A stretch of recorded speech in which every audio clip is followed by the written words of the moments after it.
du Père, du Fils et du Saint-Esprit, ainsi soit-il. Approchez un petit peu. Donc, aujourd'hui, je voudrais parler de lutte des classes. Lutte des classes. Pour arriver à la lutte finale. La lutte finale. Nous avons une lutte à mener, c'est vrai.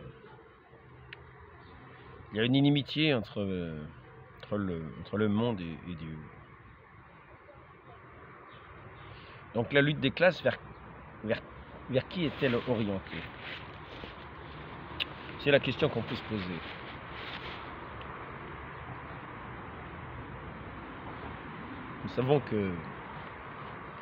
Nous savons que Dieu est amour, et que l'amour se manifeste au dehors par des actes de charité que nous connaissons, des actes de charité, de justice, de vérité, non pas d'une lutte. Cela peut se manifester par une lutte, c'est-à-dire pour la justice, quand effectivement il y a une atteinte. Il faut essayer de faire en sorte, quand nous sommes en situation de le faire, c'est ce que font généralement les États, de faire vivre les peuples selon une certaine justice, un équilibre qui semble honnête. J'utilise le mot honnête car par rapport à la justice de Dieu, notre justice ici-bas sera toujours assez courte, assez manchotte, assez aveugle, même si elle s'efforce de regarder les choses. Nous voyons bien que même quand nous considérons des événements que nous voyons, nous avons sur ces événements différents points de vue qui sont quelquefois opposés. Opposer des actes de justice avec une vue aussi peu pertinente, nous voyons bien que nous aurons du mal. Cependant, il y aura une certaine justice au moins de la part de celui qui détient le pouvoir, comme nous pouvons le voir par exemple avec Saint Louis. Saint Louis qui se mettait au pied de son arbre et qui se rendait accessible aux plus pauvres, aux demandes des plus pauvres, qui peut être lésé par des personnalités plus importantes. Et Saint Louis ne s'efforçait pas de regarder les choses en considérant les personnes, comme il est dit dans les Écritures. Il s'efforçait de rétablir ce qui était lésé, et de donner une peine à celui qui lésait, à celui qui dérobait, afin de le corriger. La peine sert à la correction, à amender. Car là est le vrai sens de la justice aussi, c'est que ce n'est pas une justice simplement qui écrase, c'est une justice qui tend à nous amener à notre vraie dimension, à notre vraie nature, à cette rencontre avec notre Dieu, à laquelle nous sommes appelés à connaître, à le connaître pour l'aimer, et lui donner ainsi tout notre cœur, à entrer dans notre accomplissement total.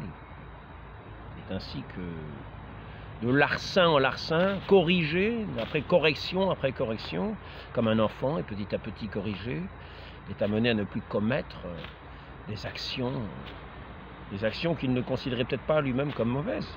Mais quelquefois, il faut bien se rendre compte du mal que l'on commet par quelques réprimandes, car on ne se rend pas toujours compte du mal que l'on commet.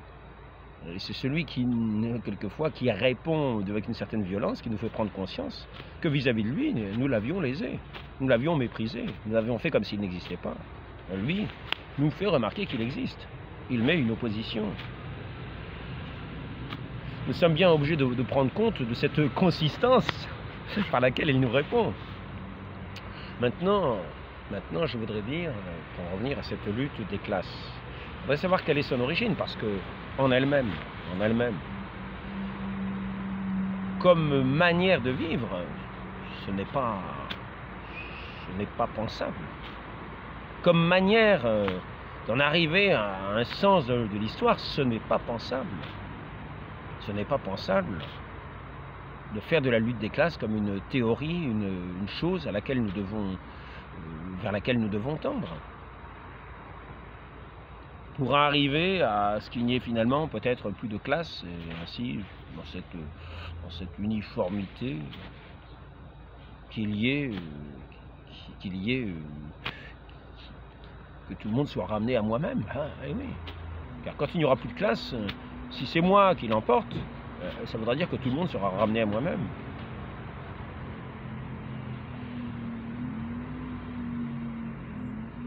Le sens de la lutte des classes est sans doute autre, sans doute d'amener peut-être, dans un sens, c'est ce que l'on peut justifier au mieux, de correction après correction, arriver à la perfection ici-bas, qui fait que nous arrivons dans cette unité, dans cette communion.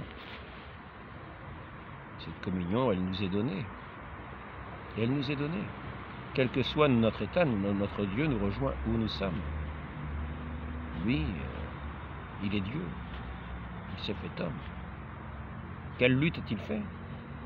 Une lutte sur lui-même, car il a accepté la souffrance pour nous rejoindre notre humanité, qui était dans cette éternité bienheureuse, a pris nos soucis, nos peines. Non, il n'a pas pris nos soucis, car il a dit ne vous souciez pas, car par vos soucis vous ne pourrez rien ajouter. Donc il n'a pas pris nos soucis, mais il est venu partager notre humanité dans ce que nous sommes, jusqu'au plus petit, jusqu'au plus humble, lui qui est Dieu et qui connaît toutes choses, jusqu'au moindre cheveu, nous dit-il. Rien ne lui échappe.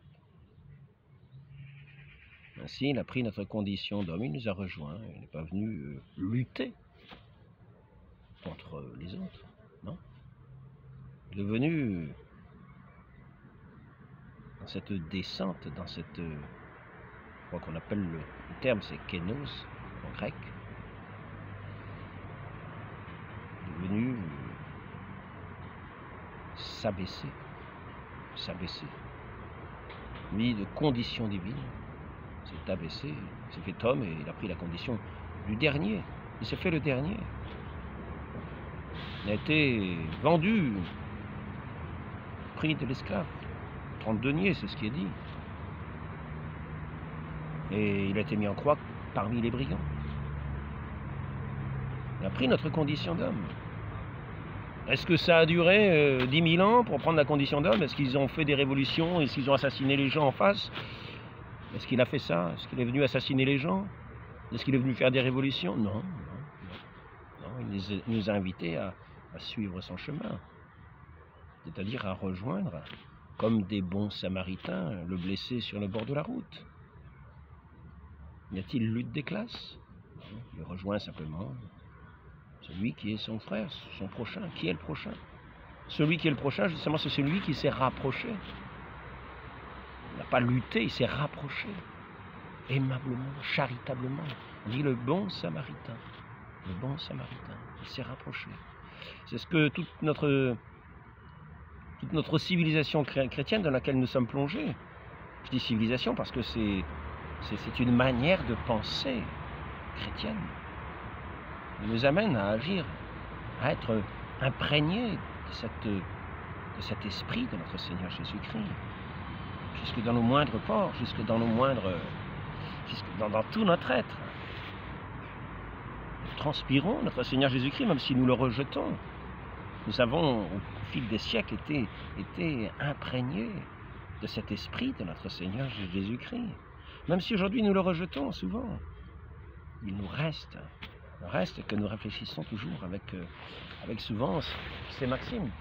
Quelquefois nous voulons vraiment faire un déracinement total, et c'est là que nous en arrivons dans ces luttes révolutionnaires qui ont voulu être une extermination. Cette idée de lutte des classes, cette histoire Napoléon était l'histoire à cheval vers ce progrès, Et la Révolution française a voulu anéantir tout ce qui était de cet esprit chrétien pour lui substituer à un autre esprit. Et c'était dans cet anéantissement, jusqu'à arracher, jusqu'à la racine, la racine de cet arbre du christianisme. Maintenant, je voudrais en revenir à la lutte des classes. Nous voyons bien que notre Seigneur n'est pas venu faire une lutte des classes. Notre Seigneur Jésus-Christ n'est pas venu nous amener les uns à lutter contre les autres, mettre le prolétariat, faire une dictature du prolétariat contre la bourgeoisie qui est la classe maudite. Dans cette histoire-là, la bourgeoisie est la classe maudite. C'est ahurissant de s'imaginer. Donc maintenant, nous allons voir ce qui est à l'essence de ces deux manières d'être. La manière chrétienne et cette idée de lutte des classes. C'est-à-dire de personnes qui sont classées d'une certaine manière et d'autres personnes que on a classées autrement. Donc, pour parler de ce sujet, d'ailleurs, je remarque une chose qui est assez intéressante. Si j'en viens à parler de ce sujet-là, c'est parce que j'ai eu l'occasion de tomber sur des entretiens, des échanges entre une certaine personne de gauche, lutte des classes, contre d'autres personnes qui sont de droite. Mais la chose qui ressortait de ces échanges, que j'ai remarqué, pratiquement dans tous ces échanges, sauf quand ils sont de la même catégorie. Là c'est la grande entente. Mais sinon, dès qu'il s'agissait de parler de l'autre côté de l'humanité, c'est-à-dire la partie droite de l'humanité, celui qui était de la partie gauche avait montré, dans tout son art de parler, un mépris insupportable. On y voyait non pas ce pont entre les hommes, ce pont de charité, mais ce mépris, cette haine qui justifie la lutte. Car il faut bien un motif à la lutte des classes. Il faut bien pouvoir reporter sur la classe en face, contre laquelle on lutte, un motif de haine. Si par ces démonstrations, ces entretiens, on va en arriver à vouloir abaisser l'autre, à montrer son côté haïssable. On va donc le faire tomber dans l'humiliation. L'humiliation par l'art de la parole. Par l'art de la parole. Donc vous verrez, j'ai découvert ce monsieur, François Bégodeau. Alors apparemment, il est assez apprécié. Je l'ai découvert tout récemment, je ne connaissais pas un grand inconnu. Un grand inconnu, sauf de ces milieux-là, très, très particuliers, qui finalement, dans leurs universités, remontent leur théorie secrète, hein, comme dans des loges, un petit peu pareil. C'est dans des universités très fermées, finalement, parce qu'elles sont fermées dans ce sens-là que, étant donné que c'est le lieu de la lutte des classes, on ne va pas accepter d'autres classes que la leur. Et c'est donc nécessairement des foyers où vont se développer toute cette théorie de lutte des classes. On ne peut pas en être autrement, puisque c'est une lutte, et qu'il faut haïr l'autre et démontrer que l'autre n'est rien. Donc on ne va pas l'accepter dans une université, on n'acceptera que s'il se tait. S'il, petit à petit, peut-être, si on voit qu'on n'en fait rien, il sera peut-être mis de côté dans ces universités. Donc une image de ce professeur qui représente le prolétariat, la classe du prolétariat, ce professeur, fils de professeur, sans doute agrégé, qui votait néanmoins communiste. Comme tout bon bourgeois, pour utiliser le terme, de ces classes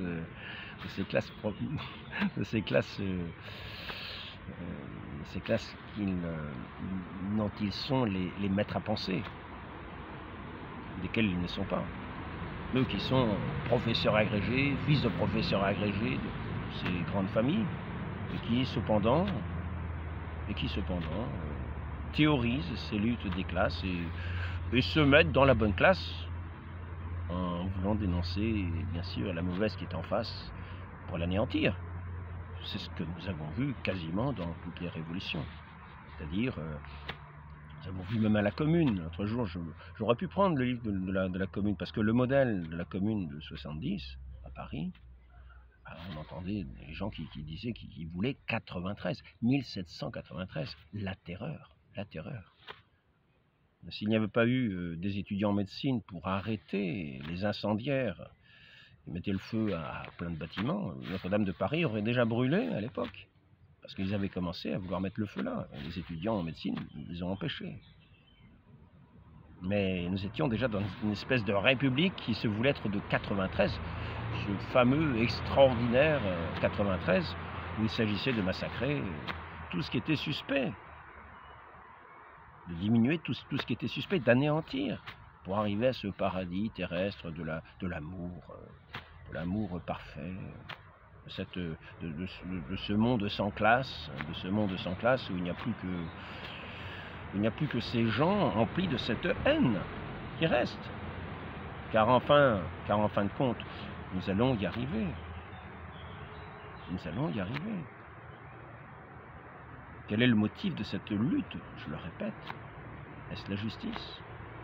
Faire de la lutte des classes un principe, est-ce la justice? Plutôt que l'entente. Si nous voulons parler d'une entente, nous le ferons bien. C'est ce que faisait Saint Vincent de Paul. Il allait voir les riches pour servir les plus pauvres.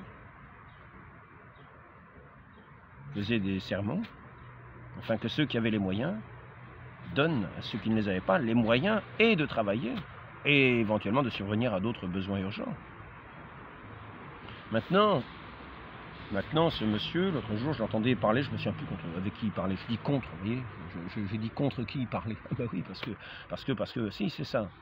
Il était allé chez l'image de celui qui se définit comme l'antre de l'enfer, c'est-à-dire il était habillé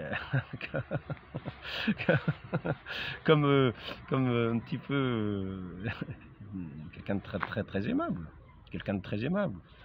comme un grand bourgeois, comme un grand bourgeois, il disait, venez ici dans les enfers de votre monde, hein, c'est l'antre de l'enfer, et moi je suis le diable, hein, je suis le bourgeois. Alors il avait une coiffure assez typique, une façon de s'habiller, puis il accueillait ce monsieur, cet intellectuel, hein, François Bégodeau, il l'accueillait chez lui. Mais alors, vous ressentiez à chaque question que ce monsieur posait à ce grand intellectuel, le mépris dans la réponse. Comme si ces questions étaient toutes stupides. Alors qu'il y avait moyen, mais il y a moyen. Quand on veut être aimable, quand on ne veut pas humilier les gens. Humilier les gens, ce n'est pas un acte de charité. Il y a moyen de répondre comme un professeur répond à un élève qui peut avoir des difficultés. Il y a moyen de parler aux gens humainement. Même s'il pose la question maladroitement, il y a moyen de corriger le tir et d'essayer de comprendre ce que la personne me veut dire. Ou de le faire arriver à une question plus juste dans sa formulation ou dans sa pensée. Alors que là, il s'agissait de montrer que c'était un crétin, que c'était un idiot qui ne comprenait rien. Donc c'est toujours dans chaque question, vous aviez la réponse humiliante, quasiment, avec des grandes démonstrations. Et ça menait comme le grand penseur qui crachait le mépris.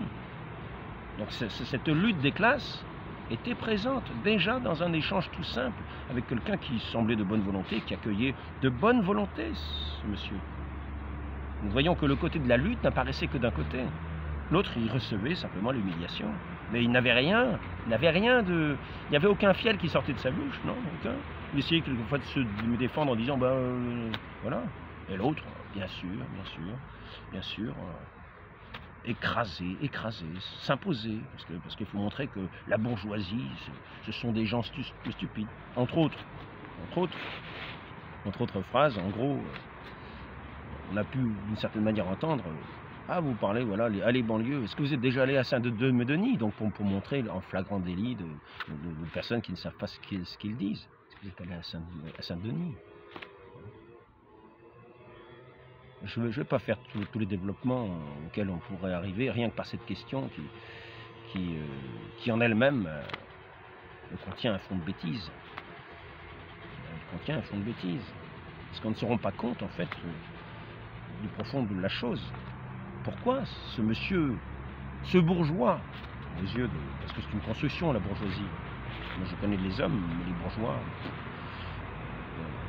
c'est un point de vue d'une construction intellectuelle, le bourgeois. Une construction intellectuelle. La bourgeoisie n'a pas... La bourgeoisie s'est développée, c'était les habitants des bourgs. Enfin, ça, on peut en faire une construction intellectuelle. Mais l'homme, à l'origine, n'est pas un bourgeois ou autre chose. Quand il vivait tout simplement dans des petits villages, dans des... Je ne vais pas en revenir trop loin en avant. On parlait de bourgeoisie.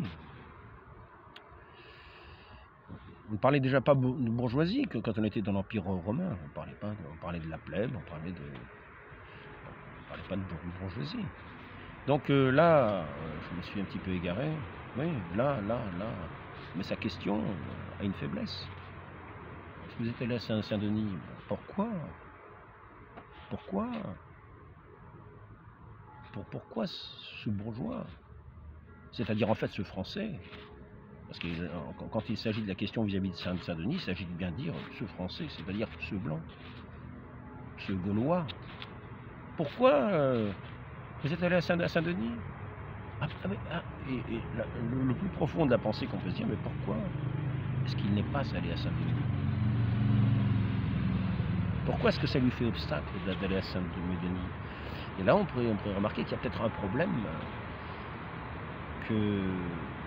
qui n'effleure même pas ce grand penseur.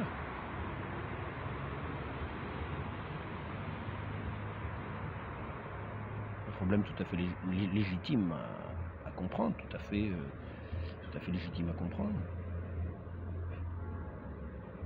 Parce que quand on est dans... On n'a pas de tendance naturellement à aller dans des endroits où on est méprisé. Donc, à moins d'être un petit peu masochiste, ou bien alors très charitable, c'est-à-dire faire ce mouvement du Christ pour porter vraiment l'évangile. Pour porter l'évangile au milieu de gens qui n'y entendent rien. Et qui souvent parlent une langue étrangère. Mais c'est ce qu'ont fait tous les missionnaires quand ils sont allés au bout du monde. Là, le bout du monde est juste à côté. La porte de la chapelle, et en quelque sorte, c'est cette porte qui nous permet de passer d'un monde à un autre. D'un monde à un autre. Pour éventuellement communiquer le message divin à un peuple qui l'ignore. Là, il faut être missionnaire, tout le monde n'est pas missionnaire.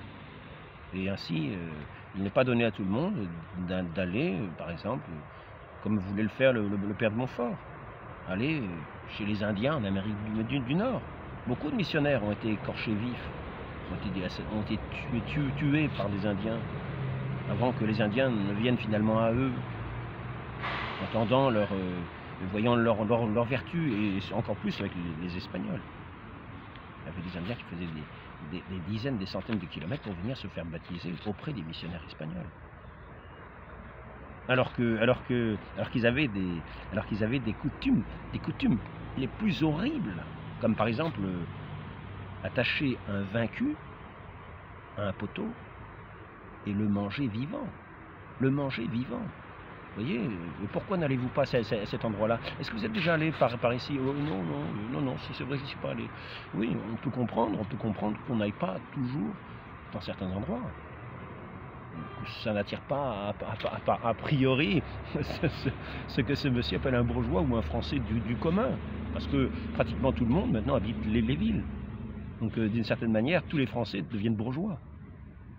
Et ce qu'on appelle non-bourgeois, ben, ça devient ceux qui sont plutôt dans ce qu'on appelle les portes Saint-Denis, et il faut aller de l'autre côté. Et oui. Et à ce moment-là, la réponse du philosophe dit: ah oui, voilà, c'est ça. Mais le problème, ce sont pas les banlieues, ce sont les bourgeois, c'est-à-dire en fait les Français. Le problème, c'est les Français.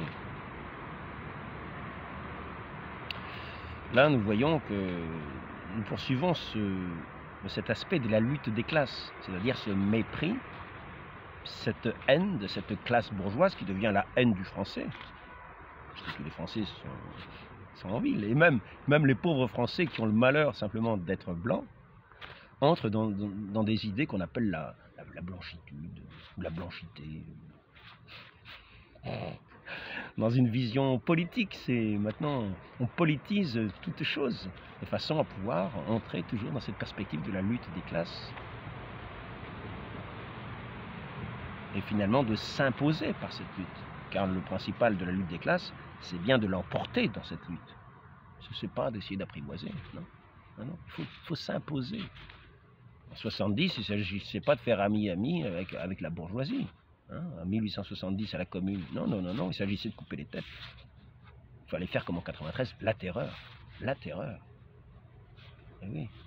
Donc il s'agit de l'emporter dans cette lutte, de l'emporter sur d'autres, de l'emporter sur le prochain qui n'est pas du tout prochain, qui est une personne haïssable.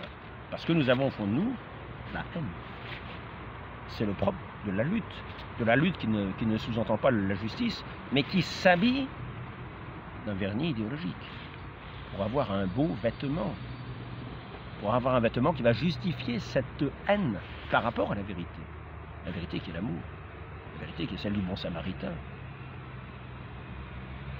de cette onction de Dieu, de celui qui a un trésor dans son cœur et qui le répand par ses paroles, par ses gestes, par tous ses actes, par toute sa vie, comme le Christ qui a donné sa vie pour nous, non pas pour assassiner les gens, mais qui a donné sa vie pour que nous ayons sa vie, pour nous faire part de sa vie.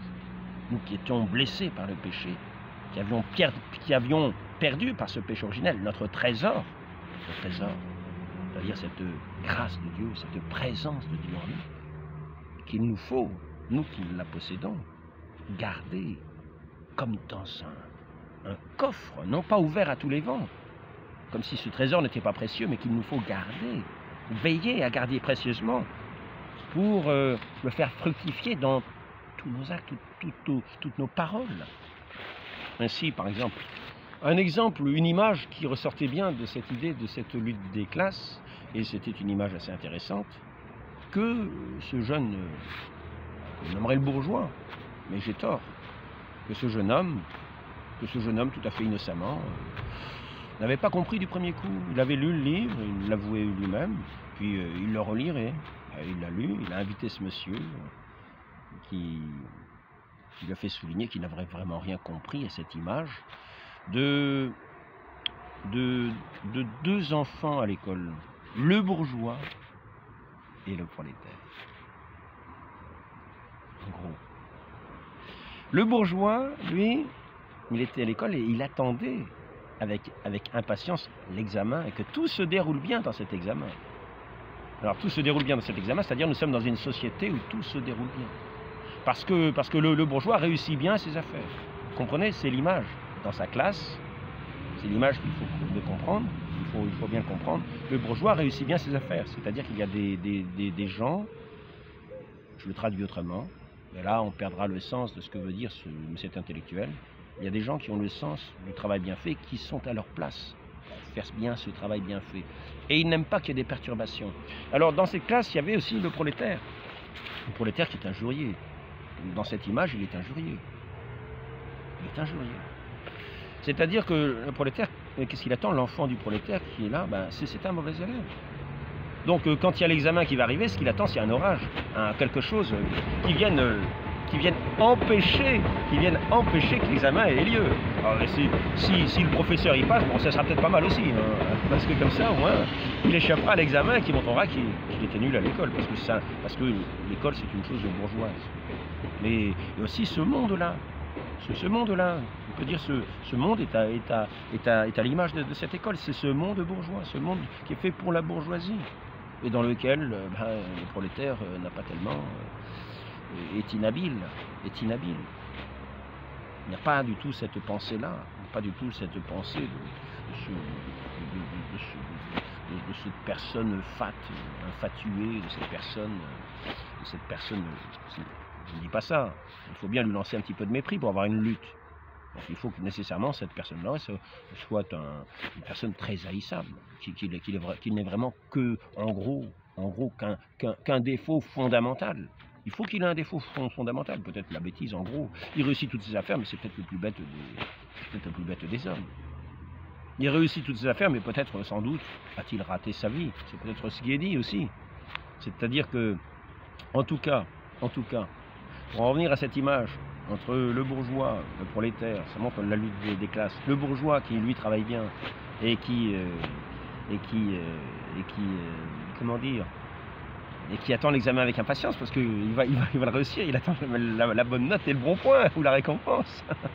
Alors que l'autre, il sait bien que ça va foirer, quoi. Il n'est pas du tout fait pour ça. Là, il s'attend à ce que ça foire, quoi. Donc, il attend l'orage. L'orage qui est la révolution, bien sûr. Quand on est dans le monde de la lutte des classes, cet orage-là, de ce monde qui marche si bien, c'est justement quelque chose qui va casser tout. La révolution, qui va casser tout, qui va casser ce monde qui marche si bien pour le bourgeois, de façon à ce qui marche bien pour le prolétaire. Voilà. Mais personnellement,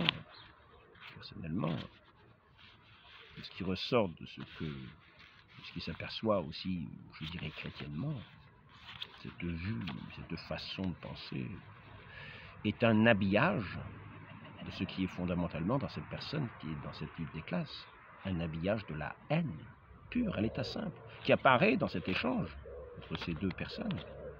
C'est juste une haine pure, qui s'exprime dans un habillage, un beau pas parler, mais c'est une haine pure. Donc tout ce qui est, on pourrait presque dire, parce que ces personnes-là se revendiquent de la gauche. Ce sont des gens de gauche. C'est-à-dire qu'en gros, ils ont enlevé la moitié de l'humanité. Ils sont en guerre contre l'autre moitié. Mais eux-mêmes sont coupés en deux. Ils sont une sorte de moitié d'humanité. Eux-mêmes, ils sont des sortes de moitié d'humanité. Et ils luttent contre l'autre moitié de l'humanité. Je ne dirais pas que ce sont des moitiés d'hommes. Ce sont pleinement des hommes. Mais il leur manque ce trésor. À la place, ils ont rempli leur cœur à l'écoute du rebelle des origines. C'est-à-dire de cette haine, de la vérité, de cette haine de Dieu par lequel nous faisons toutes choses bien dans ce monde, qui n'est pas un monde de travers, qui est une création de Dieu dans sa beauté, à laquelle il nous met au travail.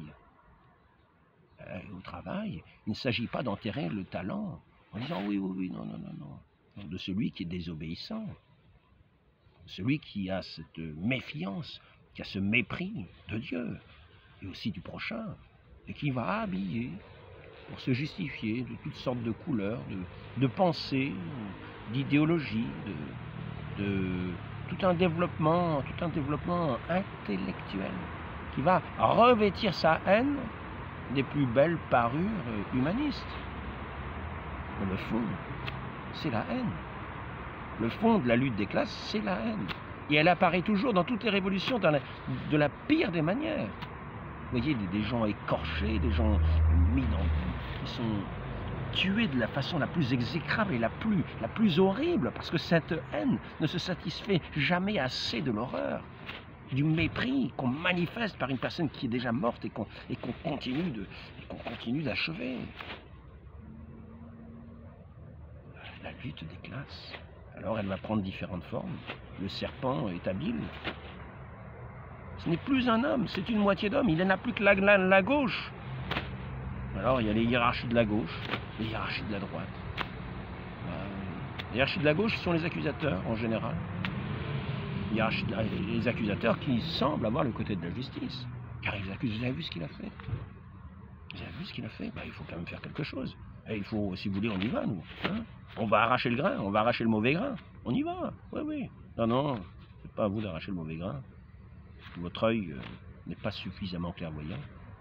Votre pensée n'est pas suffisamment pure. Vous n'êtes pas des anges ici-bas. Non, il faut laisser arracher le mauvais grain, la mauvaise herbe, livrée par les anges à la fin des temps. Voilà, nous aurons notre jugement par celui qui est le véritable juge. Non pas par des assassins, des bourreaux, pleins de rage, qui attendent toujours des révolutions terribles. Parce que... Pourquoi? Pourquoi ne font-ils pas bien leur travail? Parce que tout homme est appelé à faire bien son travail. Tout homme est appelé... je ne veux pas dire que tout homme est appelé à être toujours à l'école. Car à l'école sert souvent à essayer de repérer les talents, de repérer les attraits. Et un bon professeur va essayer de montrer les différents domaines où une personne peut être douée. Et sinon, de lui trouver de faire en sorte qu'il puisse trouver un métier qui lui convienne, où il puisse avoir la fierté du travail bien fait. En toute chose, tout homme est appelé à faire une œuvre de manière belle. Et la personne on pourrait dire que la personne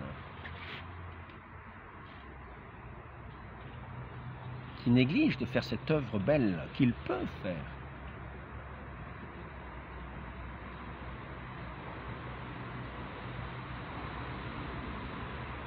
montrera une disposition au bien qu'il n'a pas. Par contre, il montrera une disposition à l'envie du bien que l'autre a. Nous y voyons ici tout un fond venimeux qui s'inscrit dans un cercle de jalousie. Donc, j'invite ceux qui sont dans ces idéologies de la lutte des classes à réfléchir, à essayer de déconstruire leur pensée et se rapprocher davantage de l'amour plutôt que de la haine. De l'amour du prochain, de l'amour de ceux qu'ils rencontrent, de ce prochain qu'ils voient en face d'eux, qu'il soit blanc, noir, rouge, vert, jaune, quelle que soit la couleur, quelle que soit la taille, quelle que soit la personne.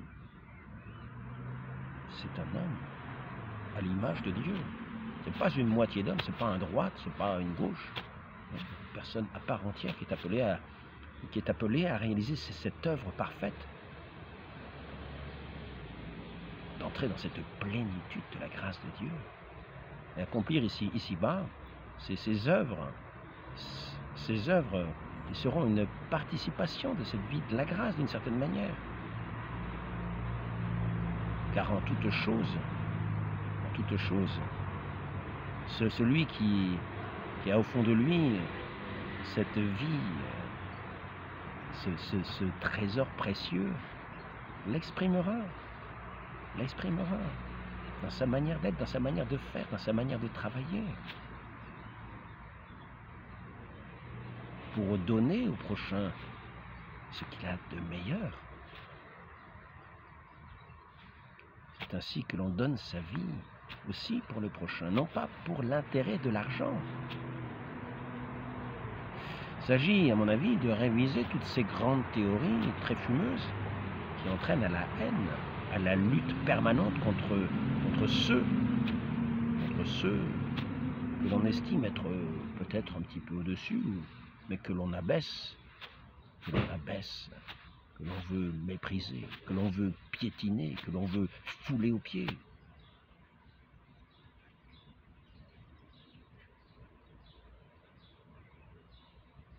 Sous prétexte de justice. Voilà, je voulais juste faire un petit entretien qui est très insuffisant. Mais pour ma part, ce sont des questions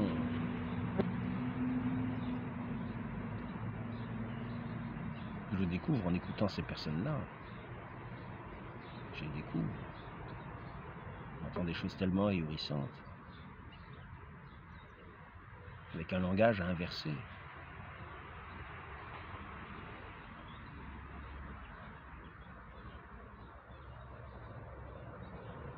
Ils se font passer pour le camp du bien, mais tout est à l'envers. Tout est à l'envers. Tout leur vocabulaire est inversé. Je ne vais pas en prendre des exemples, mais il s'agit de tout remettre à l'endroit, de savoir déconstruire ces pensées fausses. C'est une invitation à ceux qui peuvent écouter avoir cette simplicité du cœur qui va de personne à personne, qui va surtout dans la vérité, jusqu'à celui qui nous a donné sa vie, qu'il nous faut connaître, qu'il nous faut aimer pour le suivre. Ne pas entrer dans des querelles, dans des haines incessantes que l'on développe, que l'on se communique par des écoles de pensée qui captent tous les esprits haineux. Tous les esprits haineux vont aller à ces écoles de pensée, ils y seront comme attirés. Et ils vont avoir tout un langage de haine qui aura une certaine force de conviction, toute une certaine cohérence, mais cohérence insensée, cohérence criminelle, cohérence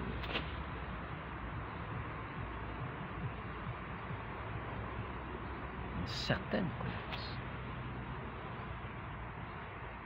Donc, faisons bien attention, convertissons-nous. Ne nous laissons pas, si nous voyons que nous sommes attirés, laissons-nous plutôt attirer par celui qui est la vraie lumière des hommes. Il n'y a pas ici-bas de fatalité à ce que nous soyons rangés parmi les catégories de la gauche, parmi les hiérarchies de la gauche, c'est-à-dire de ces anges des ténèbres.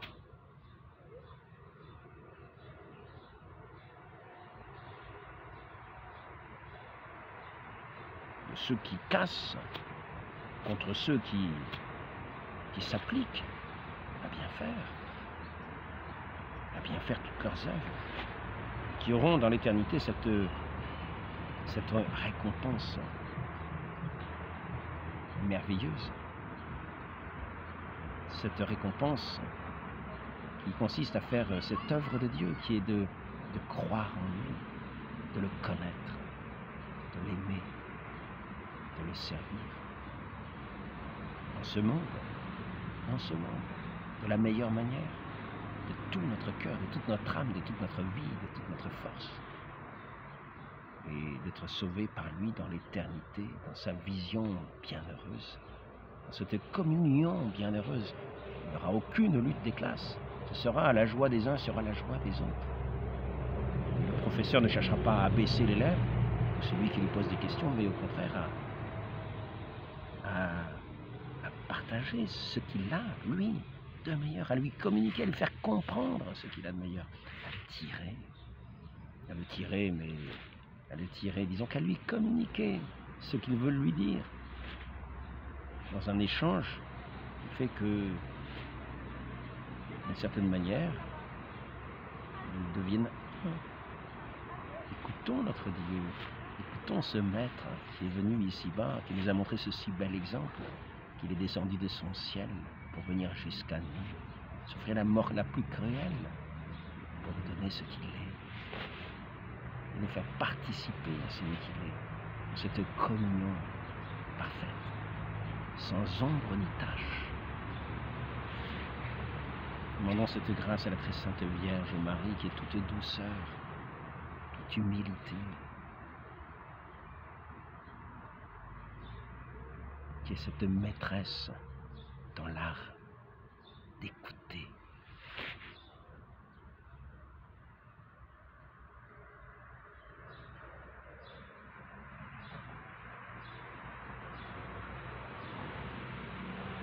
De contempler, d'aimer.